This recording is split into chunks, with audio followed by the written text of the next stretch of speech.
been doing this for over 2 years. We have been. Good evening, everybody. Welcome to Atlantic Bushcraft Adventures. You threw me off, Ben. Dang you. Episode 130. And tonight we thought we'd, well, it's not really changing gears for us, because, I mean, we're all over the board, but something a little different.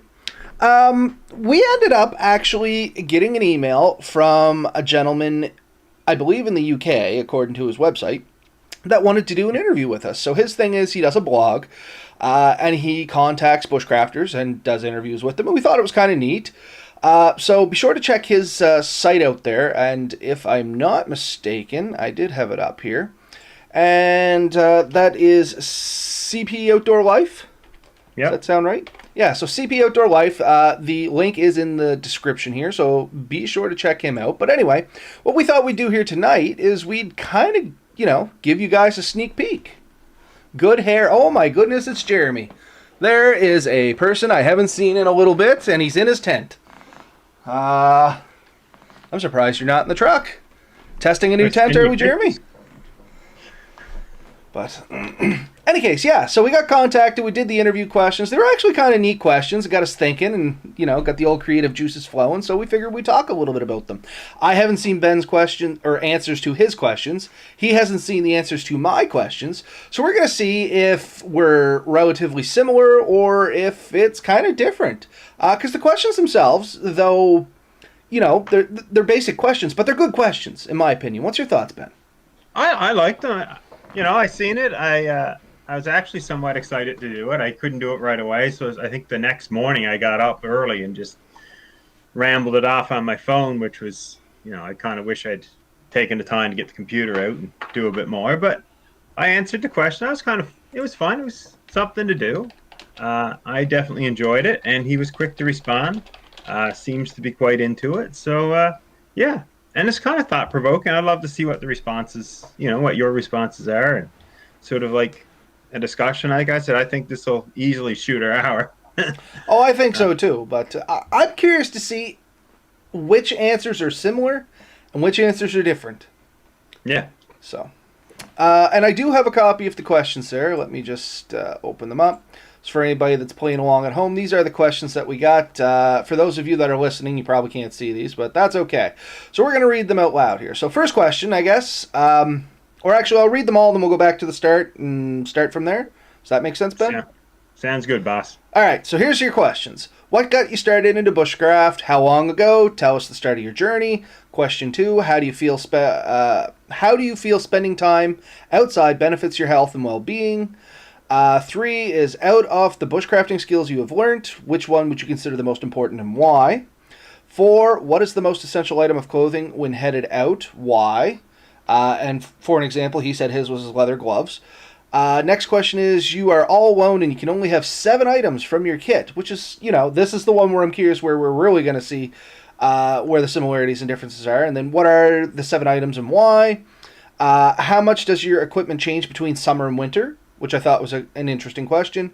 What is the best piece of leave no trace advice? And if, as most of you folks out there know, Ben and I are big on this leave no trace thing, so I'm curious to see what Ben came up with there. What is your favorite piece of kit you own, bought or handmade? Can you recommend 2 books for us? One for beginners and one for the advanced bushcrafter. And then the last ones are, where can people find more information? So websites and stuff like that. And can you include a photo? And that's more for his blog side there. So looping back to the start there, Ben, do you want to crack the shell on this nut? What got you started in bushcraft? How long ago? Tell us about your journey.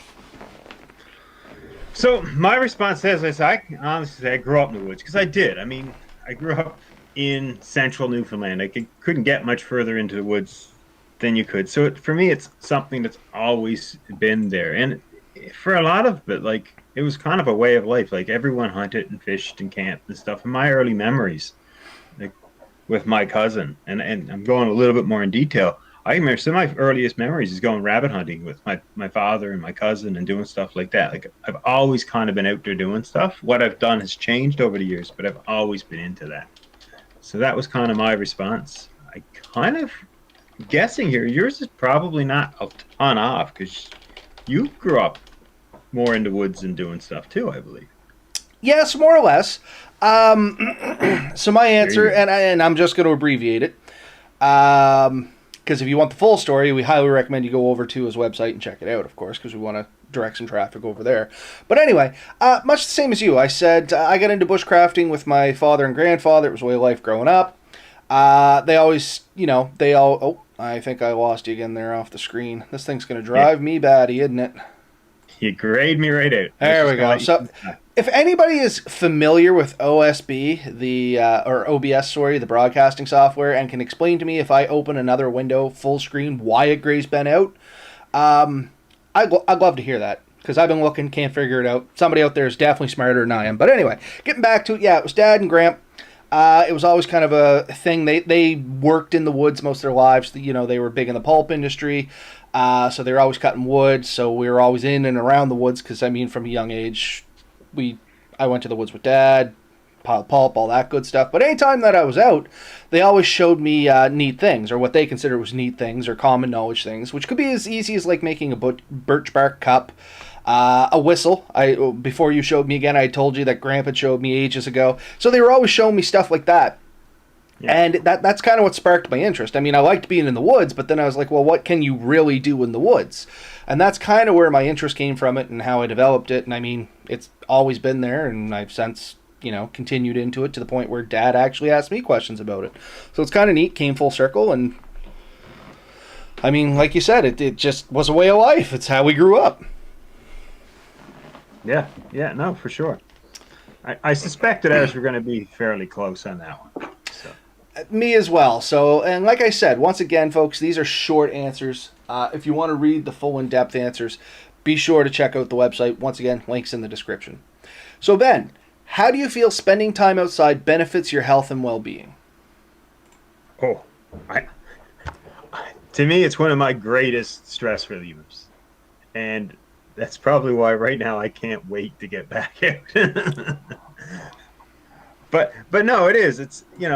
It's where I feel probably the most at home, the most comfortable, the most happy. So, when everything else is sort of up in the air, you can go out and it slows things down, and it doesn't matter what I'm doing out there. I could be taking photos, I could be carving. It doesn't matter. Like to me, it's just that's my happy place, I guess. If that's an answer. I think that's a very acceptable answer. And I think for a lot of people that go out in the woods, the answer is going to be somewhat similar. You know what I mean? Yeah. It's I think we all kind of get out there to de-stress and you know just kind of relax and get back to the basics of things. Um, so once again, my answer is not going to be a whole lot different than yours, but maybe a little, maybe a little. Here, let me. I'm trying to glance through mine so I can paraphrase it a little bit, and the best way I can say it is. It kind of gives you a nice reset, and we've talked about this before. It gets you away from the technology, the social media, the news, the schedules, noise, all that crap that comes with modern day shuffle, right? So you get out there, things are a little more simpler. You kind of rise with the sun, you set with the sun. You're doing work, so you're getting your exercise and things like that, so that's always great. But it's gratifying work. You're doing what you want to do as you need to do it instead of basically clicking on the autopilot button, going through your day-to-day life grind. Like, we all have lives. That's cool, but we all have jobs. We got, the stuff we repeat every day where you basically just, you wake up, you get into the groove, you slap the autopilot on, and before you know it, the day's done, and you don't really know what you've truly accomplished. You know what I mean? You're just kind of laying home like, oh, how'd work go? Oh, fine, I guess. You don't even really remember. It just, to me, it helps your mental health because you get away from that. You get back to, like, if somebody comes back and is like, oh, how's your camping trip? I bet you got, like, 100 stories you can tell them. Oh, you know what? I seen this awesome bird. It was in a tree, and it was red, and it was great, Like, everything becomes a story or a memory, and it kind of resets your brain to that mentality. So when you do go back to work, everything seems a little bit better, a little bit more chipper. And we've said this in the past, too. A good outing in the woods completely changes your view of everything that happens afterwards for the next couple days, if not weeks. Like, you're happier at work, you're happier at home, you're happier just in your day-to-day life. You take notice of things that you might pass up, normally. And the example I used here is, like, we all accept that to wake up and see the mist roll across a lake as the sun breaks through. Like, we all know that is stereotypical beauty, right? But you may kind of completely pass that by on your drive to work. You may drive by the lake, you may see it, you won't even take notice of it. But if you're out in the woods and you wake up in the morning, you're sipping a cup of coffee, and you're sitting there looking over the lake, you like truly appreciate that beauty, and it just zens you out, makes you happy, mellows you. It just brings everything back into alignment, is the way I described it. And I truly believe that, in all honesty, and I'm sure you're much the same, Ben. Well, yeah, I mean that's the I agree 100%, and you hit kind of the nail on the head there, because when you have the technology and you have to get to work and you have to do all these things, you don't take 10 minutes to slow down and just look at the sunset, or watch a flower, or listen to the birds. You just don't. And when you're out there, there's no excuse not to, so you do. And Exactly. it makes all the difference in the world. Yeah. Uh, so yeah, that's kind of what Ben and I said. I know there's some of you lurking in the comments there as we're broadcasting as you normally do. What's your guys' thoughts? We'd love to hear what some of you folks think too. Let's see. So the next question there, and this is where it's going to start getting a little more interesting. Out of all the bushcraft skills you've learned, which one would you consider the most important, and why? Okay, mine might be a little bit different. It's not. Some people say it's not a bushcraft skill, but it's something I really learned more in the woods, and it's to slow down. Everywhere else in life, I find I don't. And when you slow down and look at everything, when you're in the woods, everything seems to be more doable. And so that was a skill for me, was to actually stop, slow down, look at things, and take some time to think about it. And when I'm out there, I don't have. It's easier. It's easier to slow down. There's no outside pressures and stuff. And honestly, that is a skill. I don't care what anyone says. I'm going to stand behind this one. But slowing down and just thinking about what you're doing is a skill, and that was my answer. Well, now I feel a little stereotypical with my answer. It's a great answer, though, and I mean, that is very true. And I never thought about that, but that is very, very true. Like, when you're out in the woods, and tell me if I'm going the right way with your thought period here, you tend to be able to break things down to easily, well, not easily, but accomplishable, meaningful tasks. So something in the real world that may seem like it's overwhelming or something like that, and I say the real world, but let's say your day-to-day life, at the time may seem overwhelming, but what you learn through bushcrafting is, though it may be overwhelming, you get thrown out there, oh, I gotta build a shelter, I don't know where to start. Like, it could be a lot if it's your first time, but if you break that down into easy steps, it becomes a lot more manageable. It slows you down. Okay, where do I start? Okay, I need to make a good base. You break that down into a task, and then you break the next thing down to a task, and all of a sudden these massive tasks become more realistic and manageable, just because you slowed down, took a step back, and assessed it a little better. Is that kind of where you're hitting at? That's 100% it. It's one of those things, and really, once you master that, yes, it works right across life. You can use it everywhere. But no, that's where you kind of got to start. You got to start with just slowing down. Like I said, now I feel a little stereotypical with mine. First and foremost, I started out saying, like, it's kind of a tricky question for me to answer, because all of the skills are important in their own right. Like, everything I learned, even as simple as like whittling a spoon out, it's important to the guy that wants to eat soup and not burn his lips. You know what I mean? So it's a very relative question. But out of all the bushcrafting skills, I picked fire making. Simply because it's my passion, and I mean, anybody that knows me knows it's a passion of mine, and it was the one skill that I really put a ton of time and effort, blood, sweat, and tears into, because honestly, out of all the basic skills, and I mean, this is a very general statement I'm going to say, there's a lot more that I could go into depth into, but for the sake of our show, out of all the basic skills, like, you know, fire building, food, shelter, all of that, I said fire was probably the one that I was happiest about learning, and I'm not even going to say mastering, but being comfortable with, because fire making in its own is a great resource for man. I mean, you get out there, if you get cold, you can warm up. If you need to boil water, you can boil water. If you need to cook food, you can cook food. But there's a lot to making a fire. Like, it's not just as easy as throwing some stuff on the ground. And even if you have a Bic lighter and throwing a spark to it and, poof, fire. I mean, you got to think about the materials. You got to think about processing the materials, site location, topography, weather, wind direction. I mean, there is a ton that goes into proper fire making and lays and stuff like that. And there's a lot of nuances that you really don't know until you get out there and you throw a bunch of experience at it. Like, you know what I mean? A lot of people can make a fire, make a great fire, but one of the things they overlook is wind direction. Make a perfect fire, and the wind is always blowing into their tent or into their hammock. You know what I mean? It's something you don't learn to really appreciate until you've done it 3 or 4 times and you're choking on smoke. So it's the skill, I think, people, or at least for myself, really appreciate when you get into the finer nuances of it and you really look at it. Once again, as you said, you break it down in individual tasks, because the whole thing, like, oh, just make a fire, that could potentially be overwhelming. You know what I mean? Like, just make a fire. There's a ton to it. But if you break it down to its little nuances and you understand the mechanics behind it, I think that's one of the most important skills I had, simply because it's so vast in how you go about it. And then, once again, assuming you have a lighter. If you don't have a lighter, well, now you're into, well, how are you going to make that? You're going to use a ferro rod. There's another skill you have to accomplish with it. There's a friction fire. There's another skill that could break down into, 50 other skills you got to try and figure out as you get into it. It's a big skill. Arguably, I know you could say that about any of the skills, but that's the one I picked, in all honesty, because it's the one that jumped to mind. Perhaps ever so slightly biased.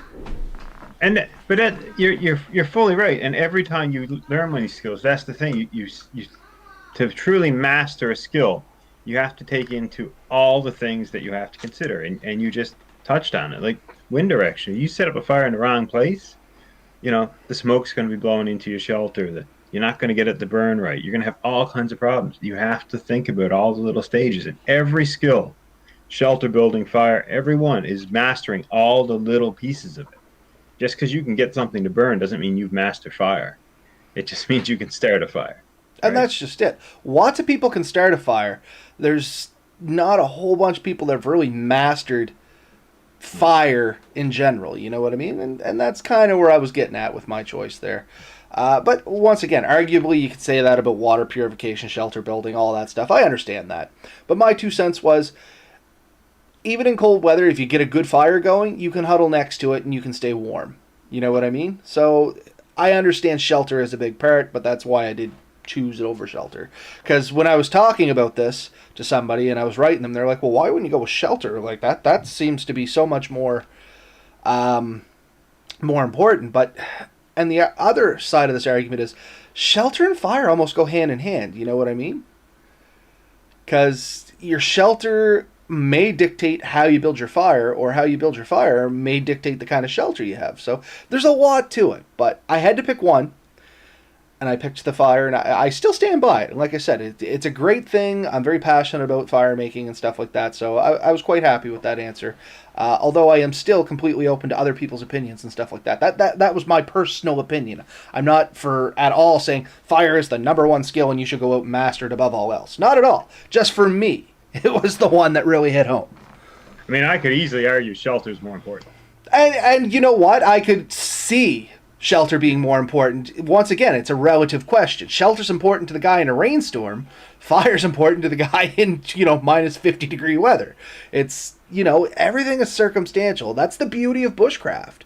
I don't think there is any one true answer. There's lots of ways to look at things.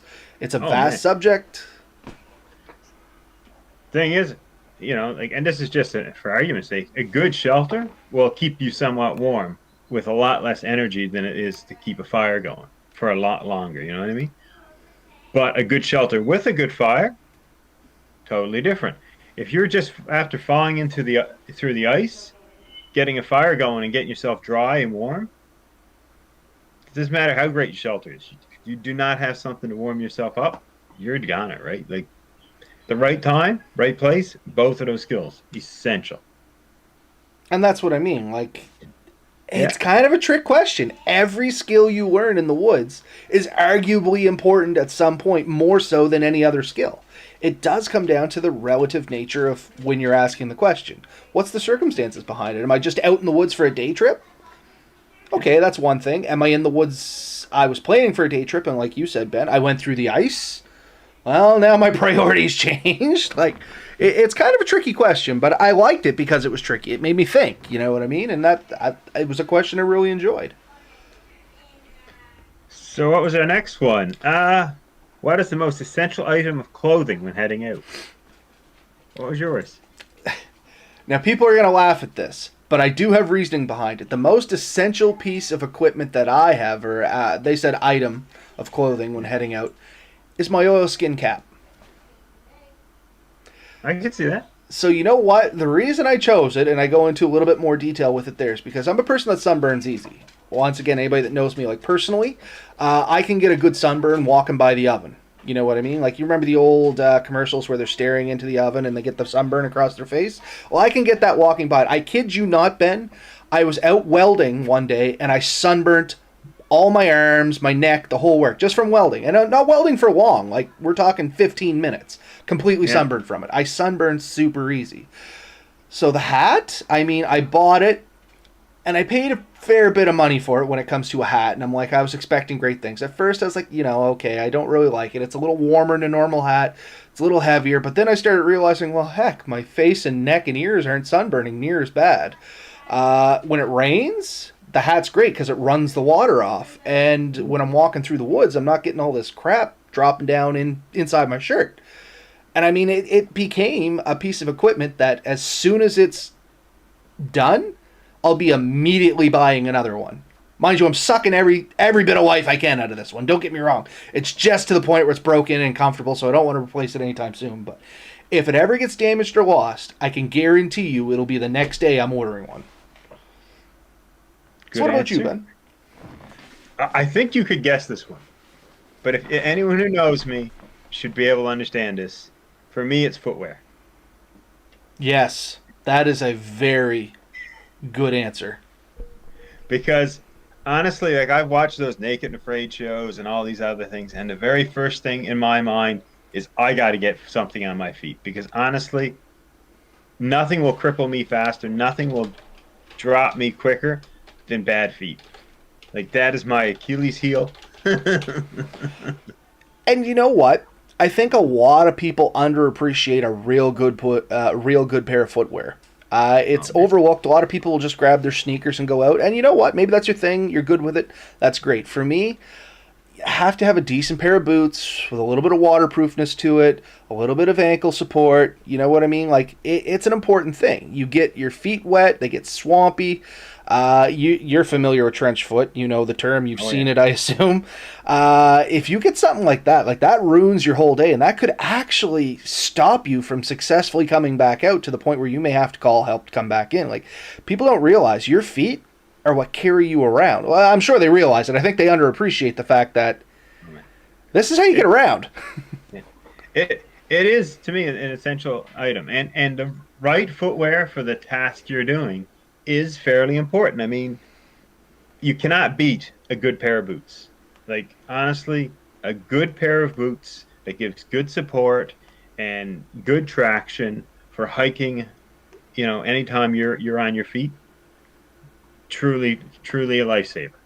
Now, I kind of have one exception. When I'm on my canoe now, I now have like these good draining boots. They're shoes. It's the one time I'll wear like a runner in the woods is when I'm canoeing or kayaking. And that's a recent change to me because normally I would still have my big boots with me and I would just go barefoot or have Crocs while I'm in the boat because I just didn't care. But yeah, good pair of footwear that gives you the traction and grip. Really, I mean, it's a lifesaver. It allows you to keep going way longer than you would without it. Like it really can be the difference between life and death for me. Everyone has their answer, and this guy loves his gloves. I understand that answer. You love your hat. I understand that answer. For me, boots. It has to be my footwear. I'll go naked, but I have some footwear. Oh, that's a terrible mental image there. You're stuck with it now. Oh man, I am. That's an interesting image, Ben. I'm gonna have nightmares tonight, or maybe I won't. You But, never know. Um, but I can barely walk across the driveway barefoot. no, Like I'm not a occasionally, barefoot person. Like I try to be. I like the concept of bare feet, really do, and I try it. I try it so hard. Now, Melissa, on the other hand, I am. Melissa I just is keep running. Melissa literally just bailed in the door to say I'm a barefoot person. I'm sure people heard it I there. heard nothing but that. But she's a barefoot person. We go camping, even down at the waterfalls where we were with all those rocks and stuff. As soon as we hit the bottom, boots are off. They don't go back on until we leave. And I'm like, I can't do that. I've tried, and I just can't do it. way tougher than me. Oh yeah, I don't know. I can't get around it. I guess my feet are delicate and tender. Like the rest of ya. Wow, you can leave now. Anyway, I'd That rather. image is looking a lot better now, isn't it? Yeah. So we have a comment. I'd rather be outside. Learning to keep dry and deal with wet weather, no matter the time of year, to me is one of the key skills. And you know what? Good point there. One of the they say if you get wet or sweat or any of that, it's detrimental. And there's an actual quote going with that, and I didn't know if I actually want to say the quote or not. So I'm backing up on that. But if you get damp and it's cold, you could potentially perish. Everybody should know the quote I'm trying to say now. But anyway, it's a good point. I mean, you got to learn to keep dry, and you got to learn to regulate your own heat and your own sweating and stuff like that. That's an important skill too. Not just in the winter, but the spring and fall. Like during the day, real easy to get hot and real cool temperatures at night. We were in that, Ben. We went out in the fall. It was still 20 degrees during the day, and we probably hit freezing or close to freezing at some point there. And if you're damp, you're going to get cold. It doesn't have to be below freezing for you to get hypothermia. No. And yeah, 100%. I agree with it. I mean, staying dry and warm is always a high priority to me, for sure. The only exception is, and year round, it's true. But on a hot day in the middle of the day, yeah, you can get soaked and you'll probably dry. But even go into that evening, you might never dry before night. And once night comes and it drops down to minus 15, minus 12, whatever, it is cold. I mean, there's a few nights that stays hot and humid, but even here in Nova Scotia, it's not every night. It's not all the time. So No, and I'm sure people say this around the globe, but we have something here called like a damp cold, and I'm sure everybody knows what we mean. And specifically here, we get a lot of real cold weather blowing in from the north, going along the strait and stuff like that, and we get like damp colds in the winter. And I can tell you, very brief history lesson. Not history lesson, factoid. We have a lot of people from the Maritimes that travel out west to work. It's no secret, no nothing like that. But you will have people going like to the Yukon, Nunavut and stuff like that, where it's literally minus 30, 35, and they're like, it's a different kind of cold. It's a dry cold. You don't feel as cold. You come back here and it's like minus 15, and you are shivering and shaking regardless of your clothing because it's a damp cold. There's a lot of humidity in the air. That gets onto you, gets into your clothes, and it freezes you. So it really is true. You got to stay dry. I like that response. Oh, one of my first jobs in Nova Scotia was a security guard on the harbor, and I remember being down there. It was like minus 7, and I don't know if I've ever been as cold in my life. And I've been in minus 35, minus 40 degree weather before, and I don't think I was nearly as cold. And I had like a big security jacket on, big heavy parka, and I sat there and I shivered. I just shivered. My teeth were clattering. And I was like, "How am I so cold?" I know guys that used to go around in shorts and a t-shirt in colder weather. Well, that's like me. I generally don't grab a coat until about minus 5, minus 10. Sweater, long sleeve shirt, whatever you want to call it. Yeah, I'm good with that. But we get those times where it's like Ben said, minus 7. I could be wearing my Skidoo suit and still be cold because it's just so damp. It cuts right into you. It just sucks the heat right out. Okay. Now, before we go to the next question, back up a tiny bit. You said something, and I want to ask you a question on this. Slight tangent. You mentioned Crocs while you were out in the woods. Now, Yeah, Nope, sorry, go ahead. No. I do sometimes take Crocs in the woods. Well, what I was going to say was I was always kind of the anti-Croc kind of person until I got a pair of Crocs. And you want to talk about a good pair of footwear for working around water and stuff like that? Not bad. You got that little thing that you can flip down to give you, the four-wheel drive or whatever, so the things don't slip off. But they drain and they dry fairly quick, and they actually aren't too uncomfortable. I never thought I would say this out loud, but it's true. Anybody out there that's dissed Crocs, if you haven't tried it, grab a set and just go like walking along a river or something like that. They're a pretty good pair of footwear.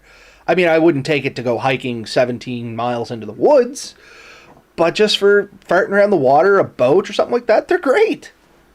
Yeah, I've often used them in a canoe and a kayak, and I sometimes use them when I'm going for a swim.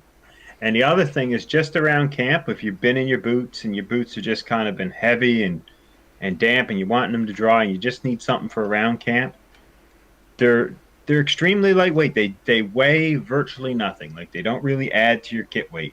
So you can strap them to the outside of your pack. It's not really going to slow you down. And honestly, you can pick them up pretty cheap. So for the $15 you pay for some of these things, you're not hurting. You know what I mean? I will say there is a difference between a true pair of Crocs and what you get at the dollar store. What you get at the dollar store is not a good representation of what a true pair of Crocs will be. No.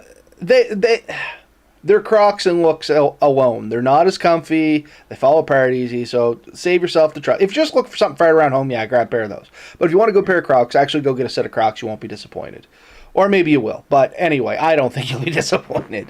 But yeah, I want to circle back to that because I hear a lot of snickers when I mention Crocs. And I used to be one of those folks. And then I was like, you know what? They're really not all bad.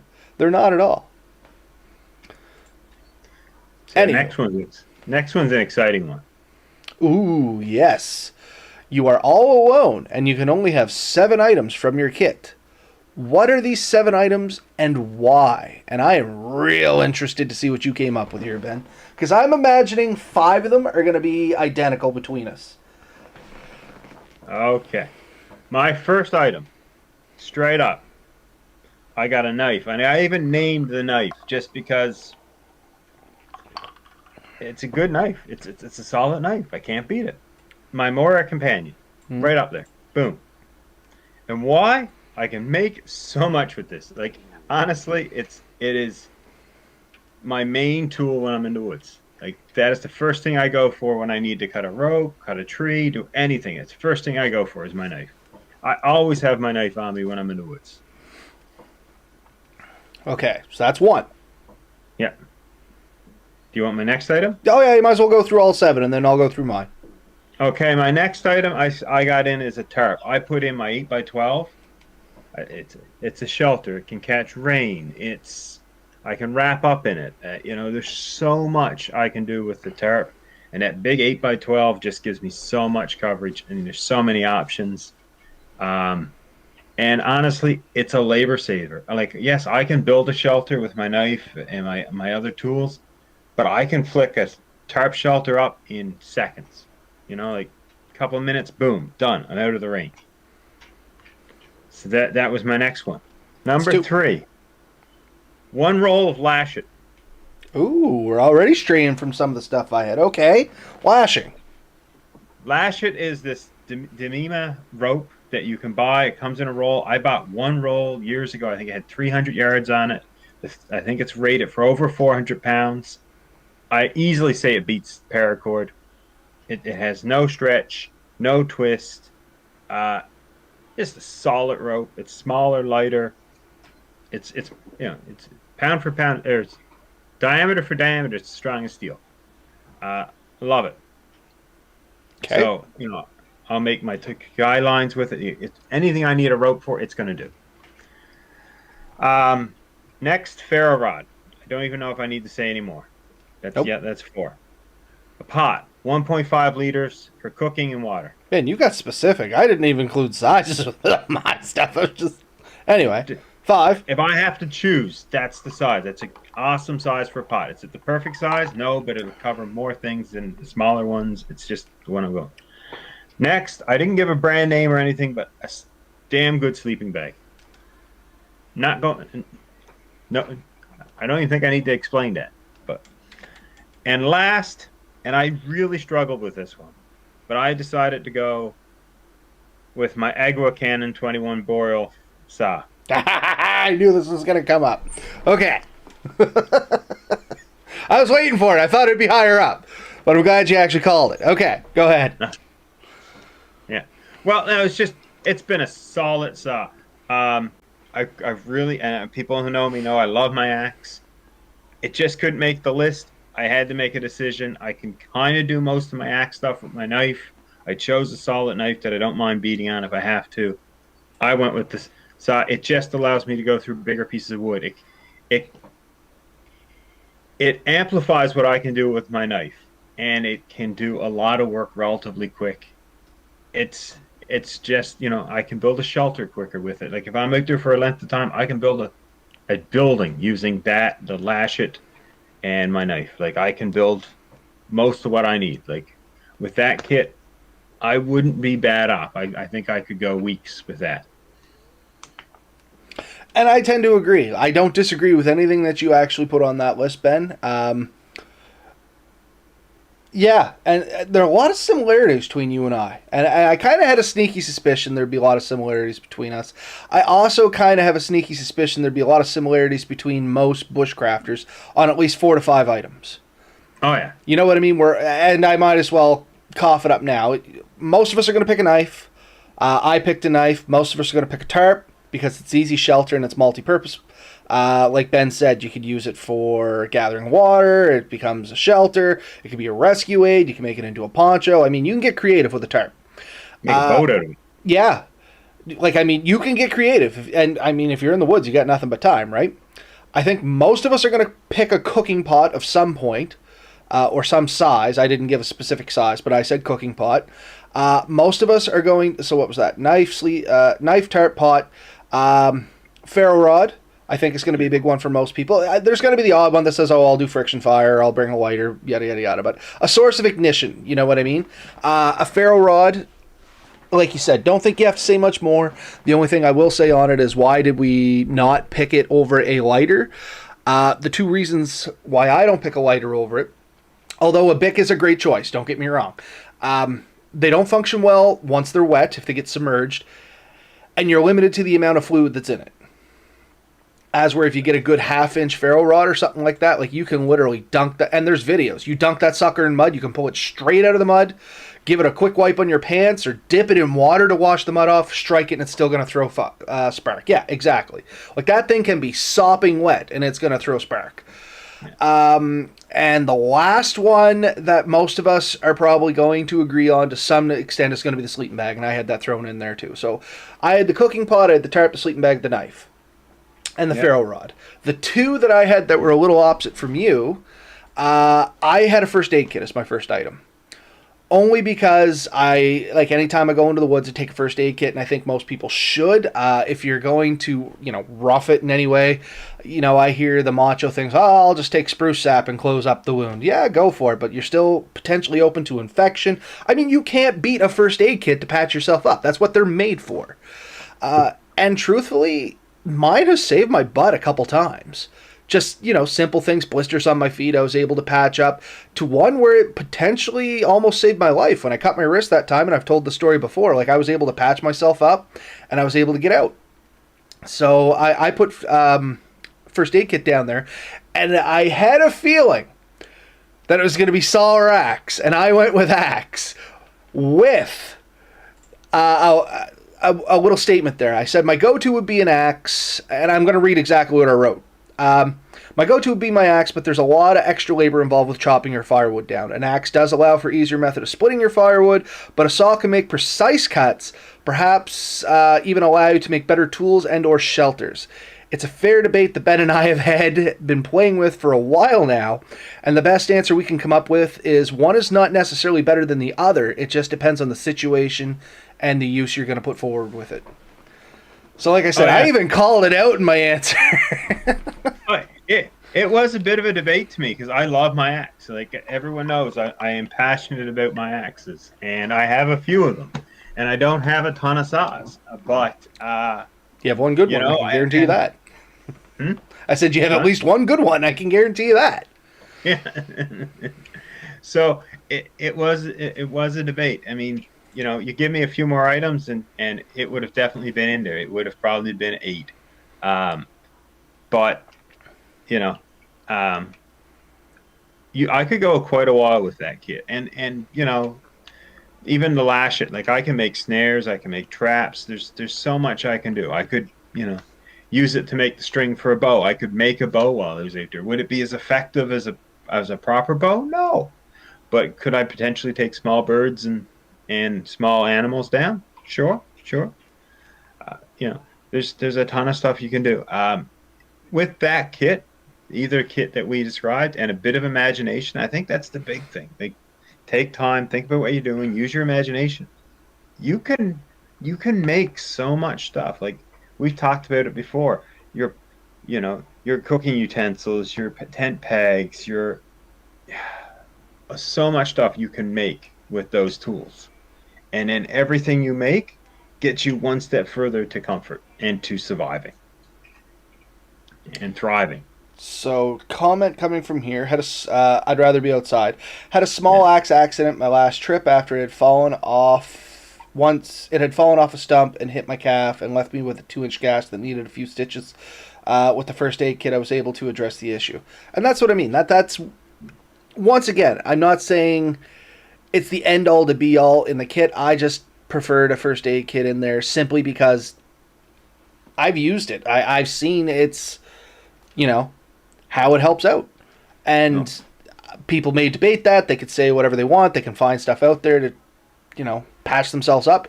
Good on you. Not saying it's not a viable method. I'm just saying something that's made for doing it. It's just so easy. Throw it in the bottom of your bag and leave it there. Like my first aid kit, I take it out at the start of the year. I go through it, make sure everything's still good. Anything that's not good, I replace. Stays in the bottom of the bag, and I don't touch it unless I need it. You know what I mean? The only thing and this is where I think your first aid kit's kind of cheating, is it's not one item, it's a whole bunch of items in a single kit. And arguably, I would agree with that. I mean, I get that mentality. So in a good first aid kit, you have tapes, you have strings of some type. Dental floss is a great thing to have in your first aid kit, by the way.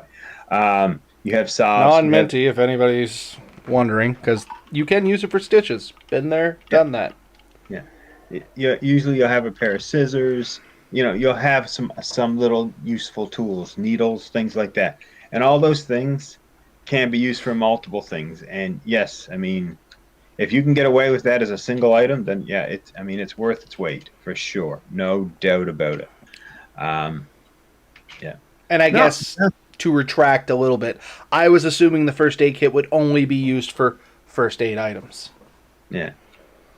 I never think of any item as only one thing. I know, but for the sake of the question, I said my mentality was I will only use the first aid for first aid items. Because, I mean, I'm with you. You start getting out there, I mean, I'm going to start pulling triangle bandages to use for cordage. I'm probably going to start using the dental floss for snares. I mean, there's going to be a lot of stuff I do with it. That's a whole other show. But simply just as a first aid viable option, I would include that in there. Red Bear. I keep my first aid kit is mounted on the side of my bag on a tearaway panel so that it's easy to get at quickly. Excuse me, and that's a great idea. I am trying. If anybody's ever seen the bag I use, it's a Molly Gear bag. I want to pick up a good, literal first aid Molly pouch where I can position it on my bag and get everything I want in there. And this is where the problem there is coming. I found lots of them. I know they're out there. I know they're not that expensive. I have an idea of what I want in my head, and I'm finding it very hard to find what I want. But once I do, man, it's going to be great. Because I keep a fairly extensive first aid kit. I've talked about it in the past. Like, I mean, in my truck, I carry almost the equivalent of a crash bag. I am a medical first responder. I respond with the fire department. I mean, that's why I keep that extensive stuff there. Is that necessary for everybody? No, not at all. But I mean, there are basic things in a first aid kit that you should keep, like basic band-aids, some triangle bandages. Believe it or not, a finger splint is something that or the splinting mesh is something I think people should get into throwing into the first aid kits a little bit more. I mean, you notice I'm not wearing my wedding ring. It was during my vacation there a few weeks ago. Stupid accident, dislocated my finger. And I mean, I popped it back in. I don't recommend anybody popping their own finger back in. Don't get me wrong. Go seek medical help. That's what they do. I did a no-no, openly admitted. But anyway, it was, that knee-jerk reaction. I kind of looked at my finger. I was like, gave it a snap and popped it back in. I'm like, oh, I really shouldn't have done that. But anyway, ever since, my finger is now bulgier here and I can't get my ring back on. If I had went to the doctor, got it done, probably would have been a lot better off. But snapped a finger splint on. A couple days later, things were great. Probably should have still went to the doctor. Yeah. Anywho, I was going to say something. Someday, probably in the next 5 or 6 episodes, we should do one where we put together our ideal first aid kit. Sure, I'm good with that. I'd love to do one on first aid. Next to fire, first aid is probably my next passion after that, which doesn't necessarily just stay into bushcraft. It rolls around in my everyday life. You'd be amazed at how many times I've burst out my first aid kit and, that guy run down there, like, oh, I got the stuff that'll help this. And anyway. And both of us have background in first aid, so... We're not just blowing smoke. Well, we are blowing some smoke. 90% of what we say is blowing smoke. Not that it's false. It's just we talk a lot. We are somewhat endorsed by professionals in this, so. Yes. Somewhat. So the next one was, how much does your equipment change between summer and winter? Okay, I answered this minimalistically. I had almost like a page and a half written. And then I'm like, I'm going to look at this a different way. So I said, most of my gear actually stays the same. There are some major differences when it comes to clothing and thermal values of the gear I have. So my pack stays quite the same, except I may move on to a winter-rated sleeping bag. If I'm going hammock camping, I would also include an underquilt. Once again, thermal value, but my tarp would stay the same. If I was tent camping, I said ideally a hot tent with stove, but otherwise, realistically, it would just be some sort of thermal-rated sleeping mat. You know what I mean? Like, we both have the inflatable ones there. I think they're 4.5 are rated. So definitely something thermal-rated like that. And my physical clothing, instead of, going off in my my thin pants and a t-shirt, I'll probably be done up in layers to help regulate my heat a little better. But other than that, my basic gear stayed the same. Like my knife, my food that I bring, nothing there really changes because you're still using them for all the same purposes. Yeah, and that was basically, and that's my answer was very short and sweet. Not a lot, just warmer gear and clothes. And in the end, that is it. My basic gear, my stoves, my saws, even my sleeping systems stay pretty well the same. The thing is, I switch one sleeping bag out for the other, or I increase the amount of underquilt in my tent, in my hammock. But, and like you said, I mean, hats, gloves, mitts, stuff like that. Warmer boots, but it's just slightly warmer gear. That's all I change. My bare bones kit stays virtually identical. There's not really a lot more to say on that. Like I said, I had a page and a half wrote, and I'm like, I'm just rambling on here. So I shortened it down to a paragraph, and basically it incorporated that. So, next question, Ben. You might as well answer this one first. What is your favorite piece of kit you own? Store-bought or handmade? No, you skipped one. Did I? Oh, what is your best piece of leave no trace advice? Actually, this is one I wanted to hear from you before, Ben. I don't know how I skipped over it. So my answer was, you do not need to force yourself into nature, but work with the space and area you find. If you have to clear trees and set up the wrong place, you set up in the wrong place and have the wrong gear. Also, pack in what you pack in. It's that simple. Holy smokes, your answer was almost... It's verbatim. So similar to mine that it is scary. Yeah. But I think that's the bare bones of it. Like, too many people, when they go in, they think nature should conform to them. They need to learn to conform to nature. And I think once you do that, leave no trace is just a natural thing. How many people go in and knock down a whole bunch of trees and do also the be in there? And that's not leave no trace. You're altering the landscape to suit your needs. It is a type of bushcraft, I'll give you that, but it's not leave no trace. Leave no trace is going in, and when someone else comes in later, they have no idea that you were there. And I try to practice that as much as possible. It isn't always ideal or what I do. There are times I'll go and I will set up a small camp area where I will clear off the odd tree. Usually it'll be standing dead and stuff like that and just move things. I'll keep it to an absolute minimum. So for me, there's multiple types of camping, but there's leave no trace and leave minimal trace. And both of them have a time and place. No, I completely agree. Literally, I'm going to read mine word for word. Holy crap. Word for word. I'm going to read mine word for word because it is so close to what you said. So literally, verbatim, aside from pack it in, pack it out, I would suggest selecting a site where you are going to have the least amount of impact while there. Try finding an area where you don't have to cut many or any trees. You don't have to lug tons of rocks to build a fire pit and things like that. If you're not changing the area around you to suit your stay, it's that much harder to even know you were there when you leave. And is that basically not what you just said? Yep. Slight different words, but the same sentiment. So, yeah. At least we were on the same page there. So, Red Bear Tactical, once again from the comments. I always like to read your guys' comments, so anybody out there listening, if you haven't joined a live show, be sure to jump onto one of our live shows. We're every Wednesday night, 8:30 Atlantic time on YouTube, and you get a chance to actually put some input in here. So, Red Bear Tactical, for between winter and summer camping, I switched my sleeping bag for a cold weather bag and my stove from a Pocket Rocket to a Whisper Light International. And I'm going to assume that's because the Whisper Light works a little better in the cold weather versus the Pocket Rocket. Am I right on that? That's what I'm initially thinking. Yeah. So. Thanks.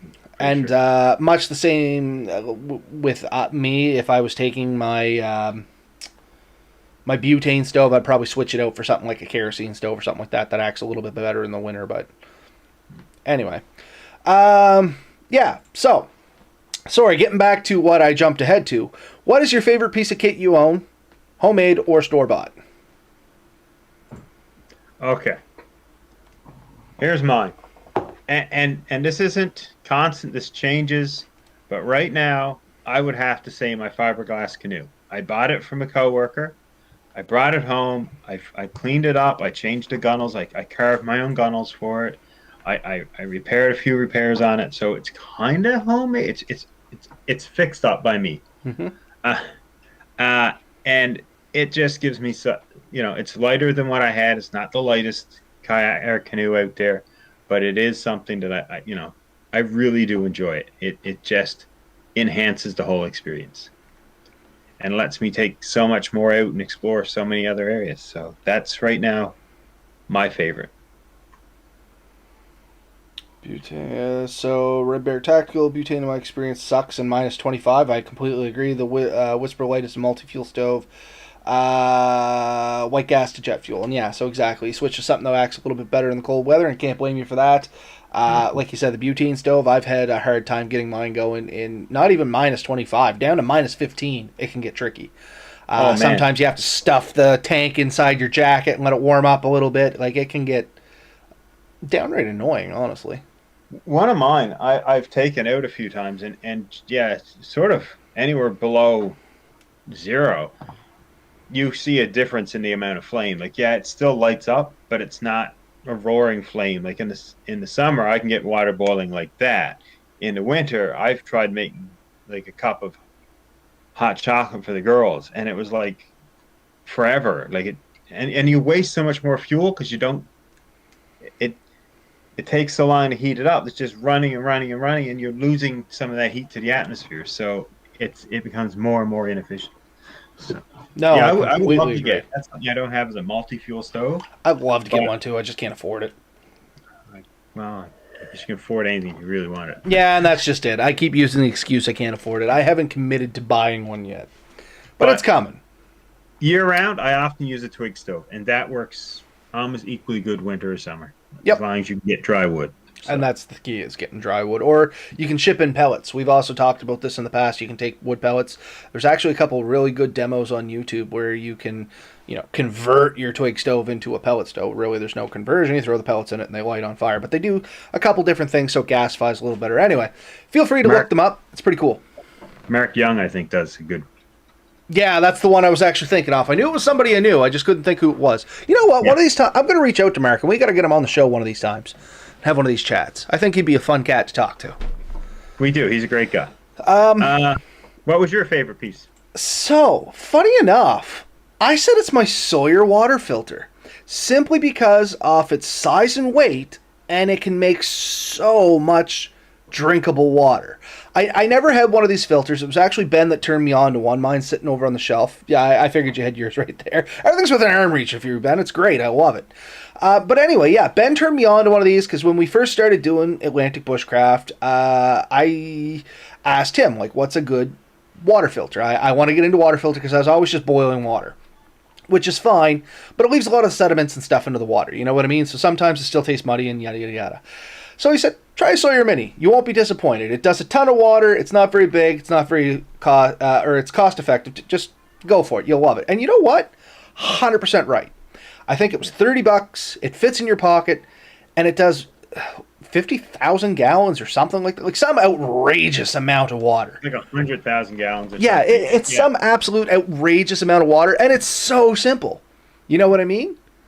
So I absolutely love it. For $30, I'm buying one for the ATV, I'm buying one for the truck, I'm buying one for the car, I'm buying one for the motorcycle. I mean, I have been in instances where I've been out on bike rides, decided to stop, and I was like, man, I wish I could have a drink and be staring at a stream. You know what I mean? So now, specifically the ATV, I guess less the motorcycle, but more the ATV. You know, you go out for an hour ride, which turns into maybe a 10-hour ride, and you only brought enough stuff for the hour ride, and you're like, man, I am thirsty, as you're watching water go by, and you're like, I'm not going to chance it. I don't want the old beaver fever this time. You know what I mean? And you have a Sawyer Mini, it's like, screw it. You throw some water through it, you chug your water back, and things are great. When Ben and I did our first camping trip and our second camping trip, actually, any camping trip we've done, I've taken the Sawyer Mini and exclusively drank my water through that Sawyer Mini, and I've yet to be sick. Yeah. No, it's an awesome system. I agree 100%. There are a few other systems. To me, none of them beats it. But yeah, some of them can be more convenient in situations. There's a few that you can just scoop up a little easier when you're in the boat and just suck through it. You can do it with the Sawyer Mini. It will screw to most pop bottles and stuff. So yeah, it can be done. But there are a few that maybe are slightly more convenient. But when you look at the stats and stuff, usually they don't filter quite as much. And there's a couple with carbon filters on them that can filter taste out a bit better. But all in all, hard to beat a solid system. I think that's a great answer.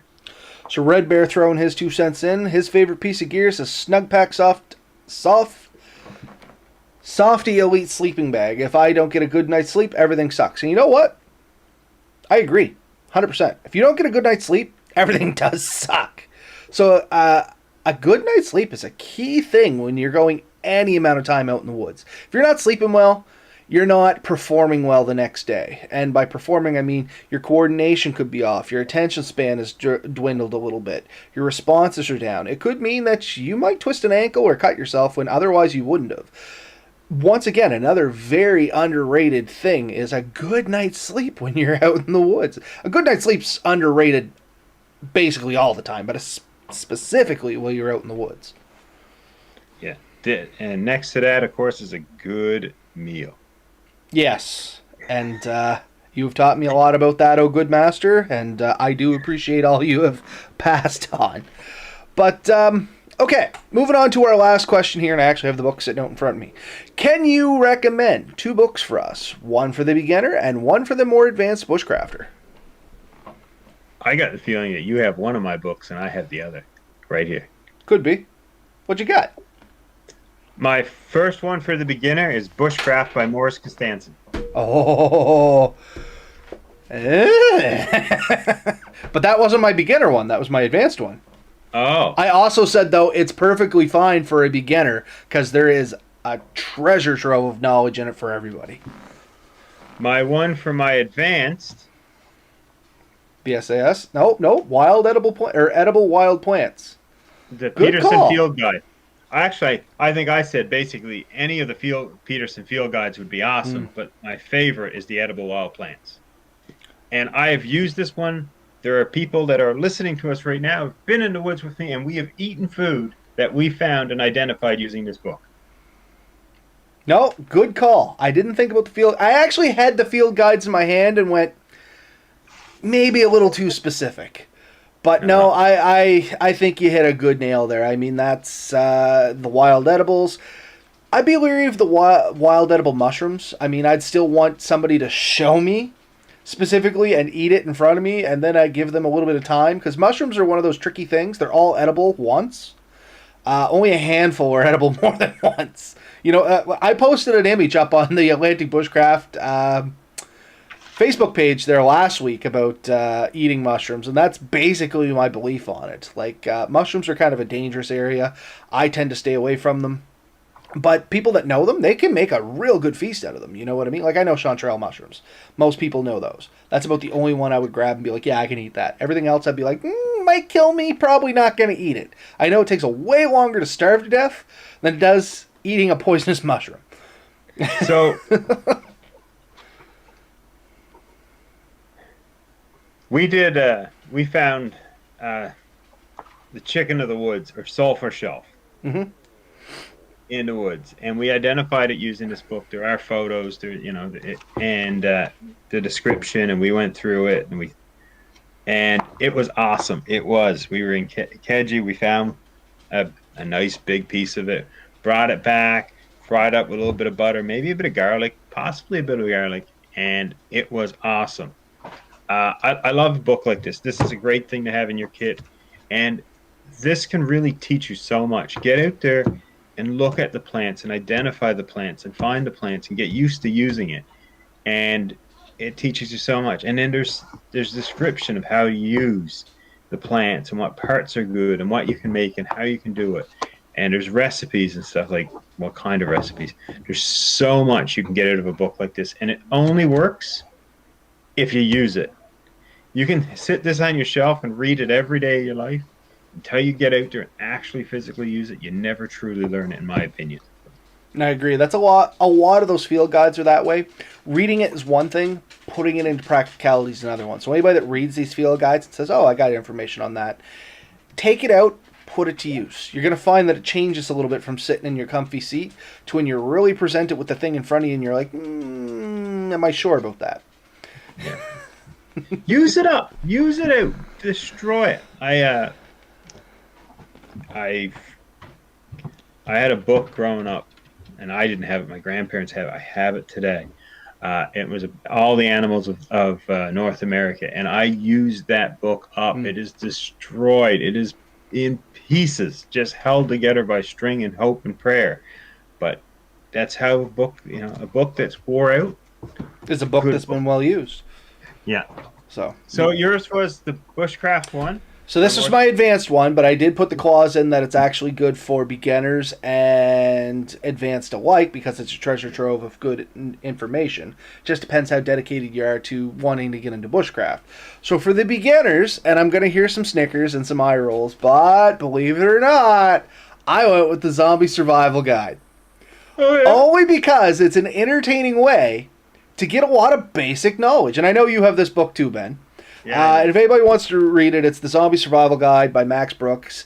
Now, take it with a grain of salt, because most of the stuff is tailored around zombies. So, I mean, if you believe in zombies, maybe it's a little bit better for you. I took it for the entertainment value. Actually, I think Melissa bought it for me.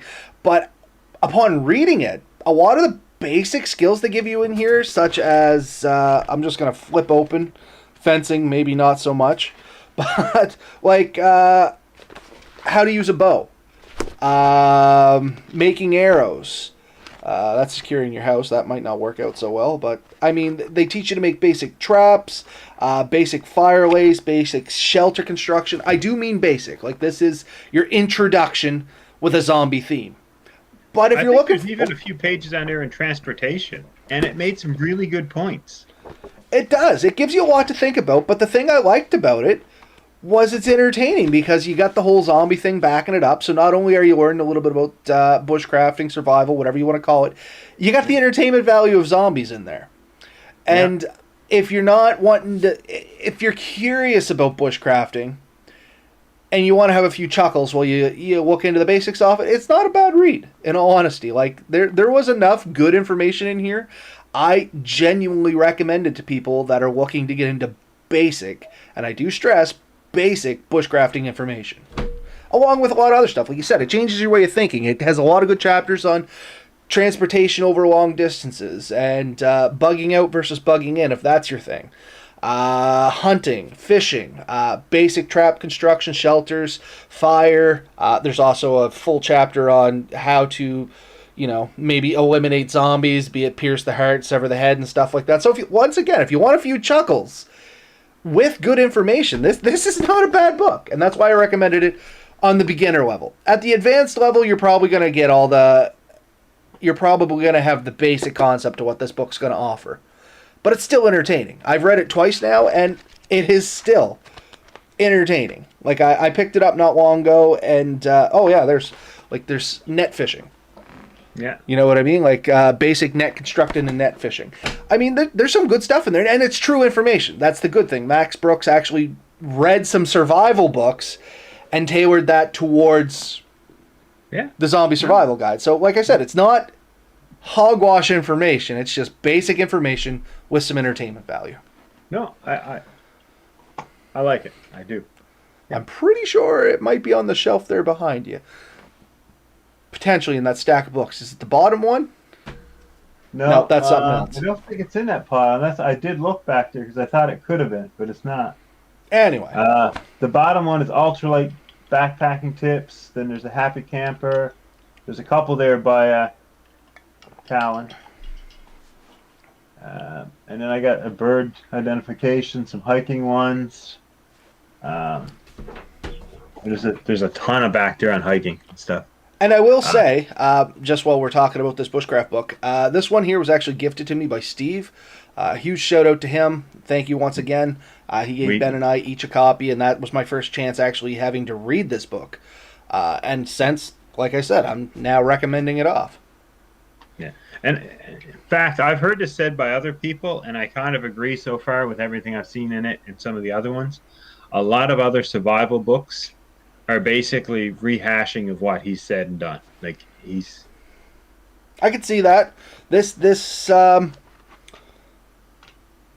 A lot of what I read in this book, I've seen in other books. So it just became... And I mean, it's even down to, like proper knife techniques. Which is... I mean, there's a lot in this book from beginner to advanced. People that know their stuff could probably still take a few pointers out of this book and be quite happy with it. Oh, and the best piece of advice I was ever given is never be too good to be told anything. And honestly, if you think you know absolutely everything, I do not want to be in the woods with you because you scare me. Yeah, that's always a scary thought. Oh, I'm a master of everything. Wow. Red flags. Did your chickens come loose? No, I was just thinking that book might actually be here next to me. But no, I get some first aid books and the official wilderness first aid book. Oh no! There we go. See, everything is within reach for me.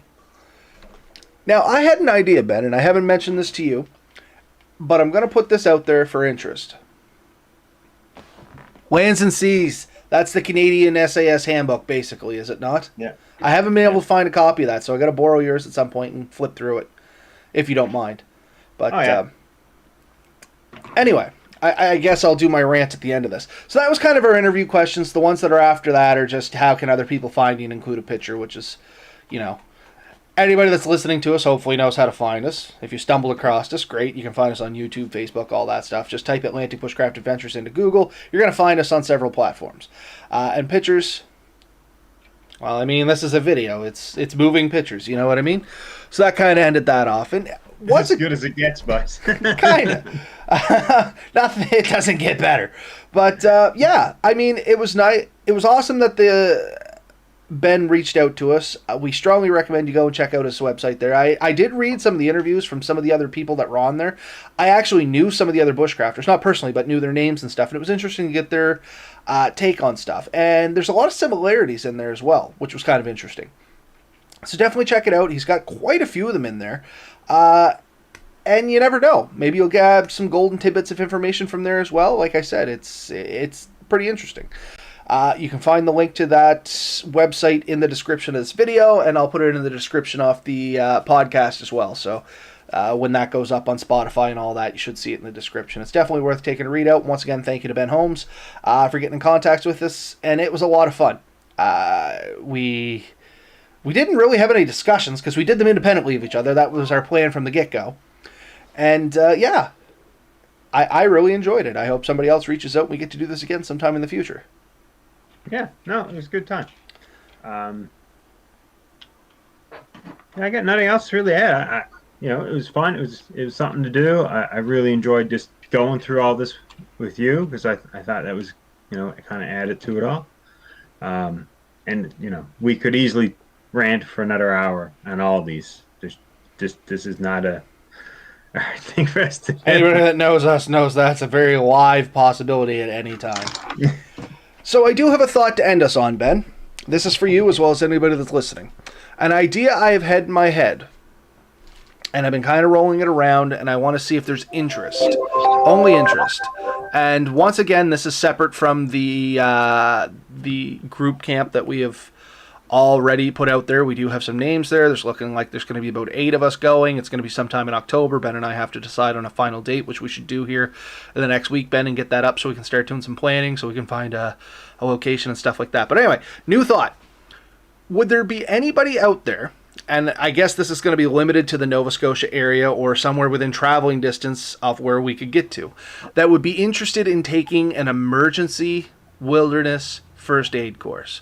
And not free, unfortunately. I can't offer it for free, but I could get it for whatever the cost would be of getting the instructor in.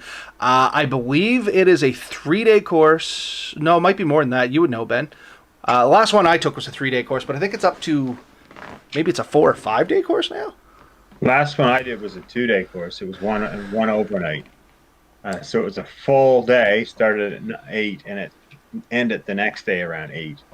Okay. But it did involve an overnight in the woods. That's the last one I did. It varies if you're doing the Red Cross or the St. John's Ambulance. This would be Canadian Red Cross. So I do know an instructor. I can find out the pricing, all of that good stuff. If people are interested, I'll find out more information. But genuinely, there would be a cost involved.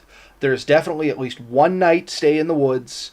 And I mean, it is wilderness first aid. In this, you're going to learn how to patch up puncture wounds, massive cuts, sprains, splints. They also do like C-spine immobilization, so you can move somebody out of the woods. Like there's some advanced stuff in this, and it's not for the faint of heart. If the sight of blood and stuff like that bothers you, might not be a course you should really roll it around your head, because the instructor that does this, he is a makeup artist as well, and he did all the makeup for a lot of the training scenarios where they did like the shipwrecks, the helicopter crashes, he has done some serious cosmetic stuff.